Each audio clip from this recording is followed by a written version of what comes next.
Olá, meus amigos, boa tarde. Eu estou retornando às atividades do canal.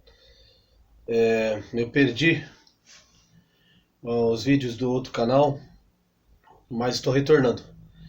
E uma das partes do canal eu quero fazer em forma de leitura de livros, né? Então eu vou ler na íntegra livros, tá? E o livro que eu vou ler hoje, né, em partes, tá? É um livro de história. Ele se chama Alexandre Magno e o Helenismo. A herança do conquistador macedônio. É da coletânea Descobrir a História, tá? E aí, conforme eu vou lendo, a gente vai avançando aqui, e quem aprecia história e leitura de livros, esteja à vontade para ouvir. Livro Alexandre Magno e o Helenismo, a herança do conquistador macedônio.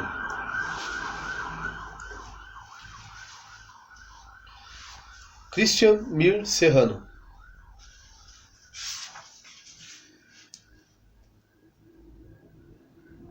Título original: Alexandre Magno e el Helenismo. Realização editorial: Bonaletra a Compass. Ilustração da capa: Nacho Garcia. Design da paginação: Kira Riera. Edição e revisão e adaptação Atlântico Press. Tradução Isabel Mafra. Revisão científica Tereza Lacerda. Revisão linguística Tereza Souto. Paginação João Correia. Esta obra respeita o novo acordo ortográfico.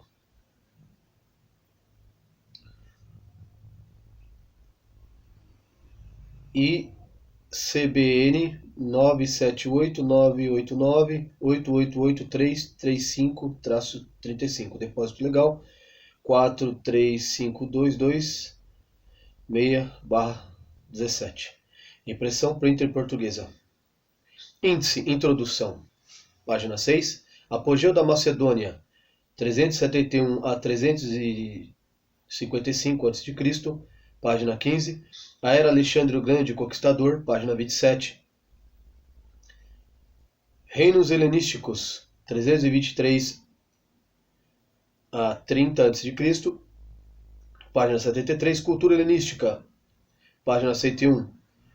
323 a 30 a.C., apêndice, página 129. Introdução. O mais extraordinário e corajoso dos homens foi Alexandre, o rei dos macedônios. As façanhas de Alexandre, a excelência de sua qualidade de corpo e alma, e o êxito de suas empresas e sua coragem passamos a narrar. Assim princípio a obra da vida façanha de Alexandre da Macedônia, do autor do século III conhecido como Pseudo-Calístenes, e assim iniciamos também esta introdução a um império criado pelo célebre rei militar e a época helenística que lhe sucedeu no tempo. Alexandre Magno é uma personagem icônica da antiguidade e o mais famoso dos conquistadores. A sua proeza ultrapassam as fronteiras temporais do século I a.C. e inspiraram os principais conquistadores posteriores de Júlio César, século I a.C.,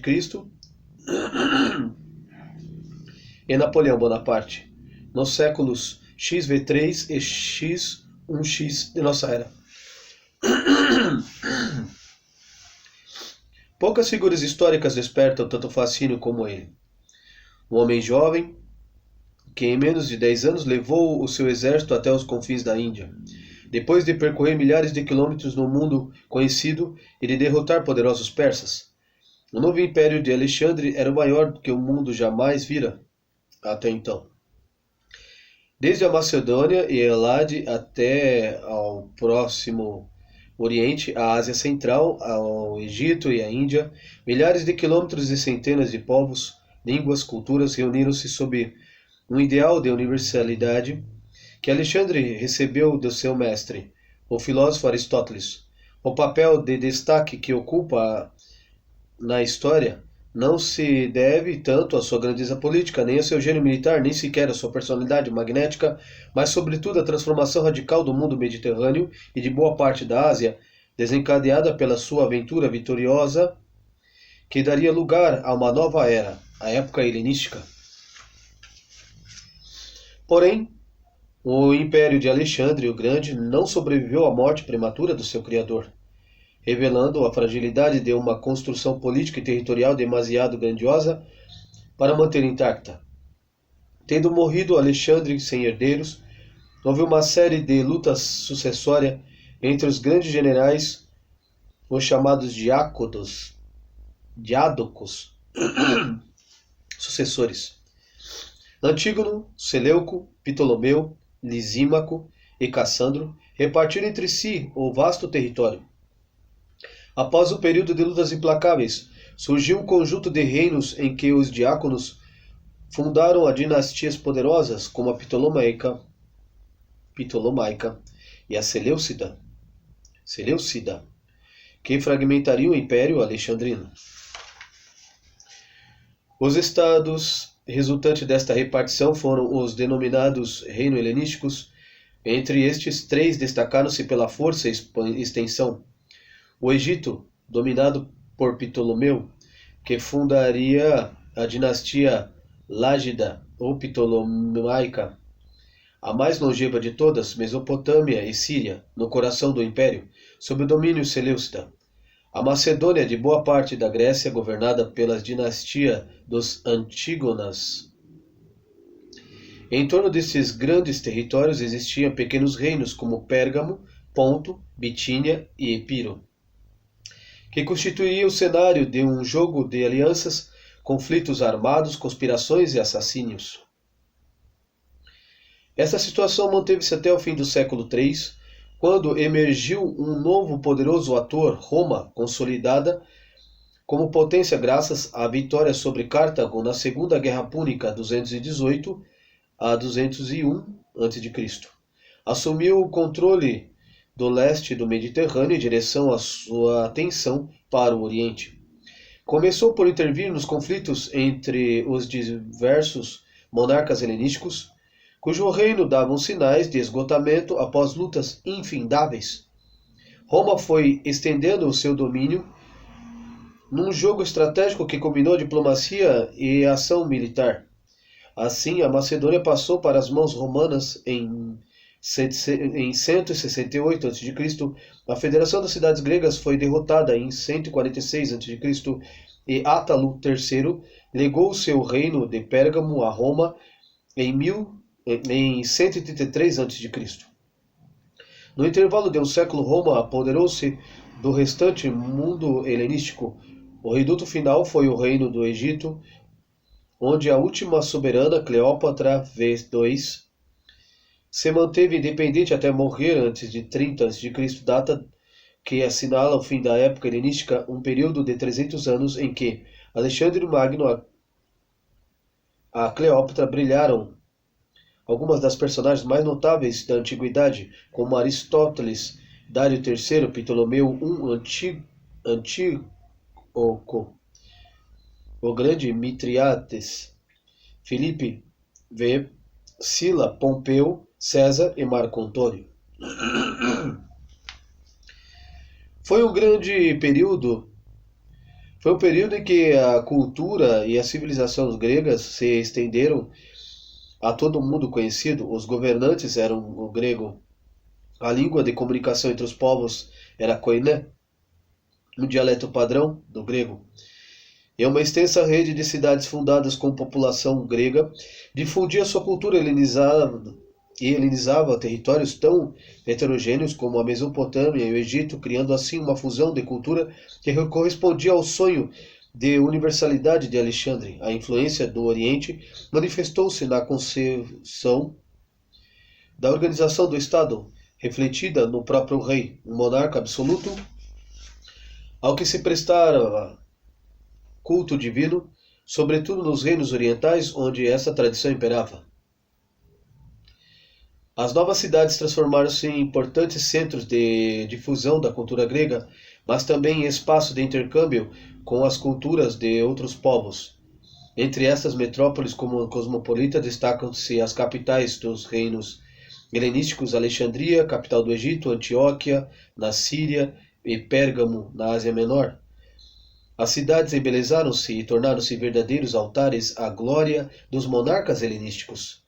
Grandes monumentos adornavam templos e praças. Em Alexandria, o farol, a mais majestosa das torres de iluminação do maior porto do Mediterrâneo, erguia-se orgulhoso, dando boas-vindas à metrópole.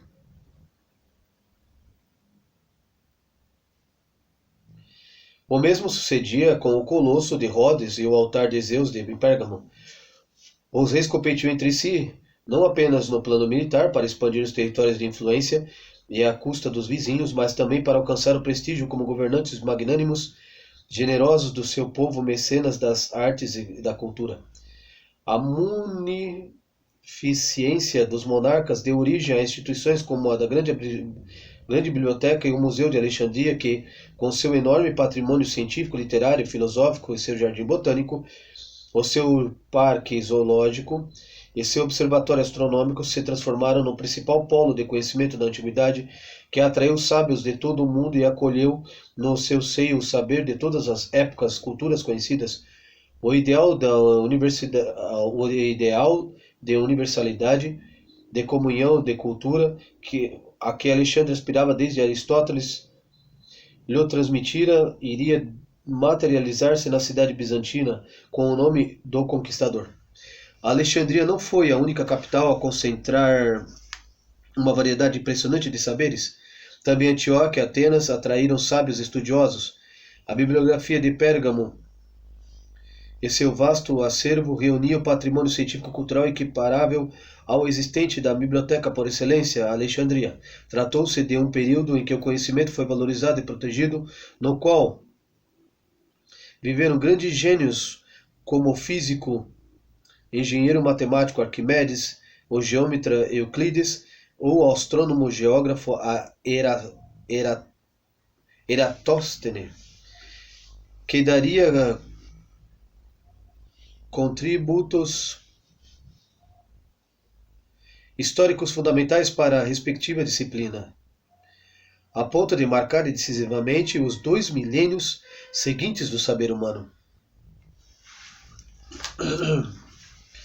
O legado de Alexandre o Grande. Considerando os aspectos históricos, político-cultural, o legado de Alexandre Magno e o helenismo materializaram-se no Império Romano. Houve, desta forma, uma continuação natural do ideal de fusão de culturas sob um só Estado, com um monarca absoluto divinizado. O Império Romano seria o herdeiro do mundo helenístico. Com efeito, a cultura romana, tal como a etrusca e a cartaginesa, alimentou-se da órbita cultural grega. Desde a época arcaica, a expansão das colônias gregas no Mediterrâneo contribuiu para a helenização do Ocidente.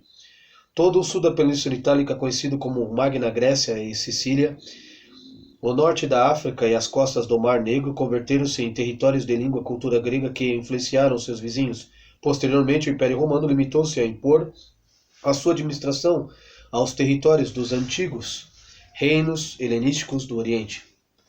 O koiné e a cultura grega continuaram a ser predominante na zona, enquanto o grego prevalecia como língua oficial nas províncias orientais. Quando, no fim da Antiguidade, o Império Romano se dividir em 2, a parte oriental será a continuação ininterrupta de um mundo grego que perdurará mais um milênio, até a queda de Constantinopla nas mãos dos turcas, no final do século X. Fim da introdução.